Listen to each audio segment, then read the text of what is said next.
नमस्कार मित्रांनो. सुप्रसिद्ध महाराष्ट्राचे लाडके अभिनेते सचिन पिळगावकर आहेत.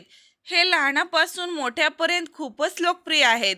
परंतु यांच्यावर मोठा दुःखाचा डोंगर कोसळला आहे, कारण यांच्या वडिलांचे दुर्दैवी निधन झाले आहे. तर चला जाणून घेऊया काय आहे सविस्तर माहिती. सचिन पिळगावकर यांचे वडील शरद पिळगावकर हे मराठी चित्रपटसृष्टीतील प्रसिद्ध निर्माते होते.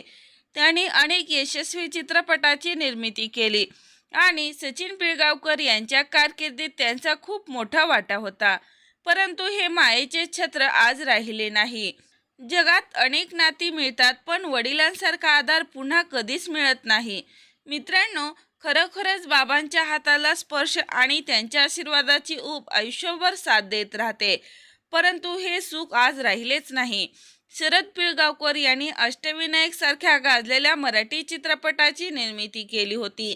अशा या दिग्गज अभिनेत्याचे निधन झाल्याने सचिन पिळगावकर यांनी अभिनय, दिग्दर्शन आणि निर्मिती या क्षेत्रात मोठे यश मिळवून त्यांच्या वडिलांचा वारसा पुढे नेला आहे. त्यामुळे शरद पिळगावकर त्यांचे नाव अजरामर आहे आणि प्रेक्षकांसाठी ते अमर आहेत. बाबा म्हणजे नाव नसलेलं प्रेम, अपेक्षा नसलेला त्याग आणि न संपणारा आशीर्वाद असतो. तर मित्रांनो, शरद पिळगावकर यांना भावपूर्ण श्रद्धांजली.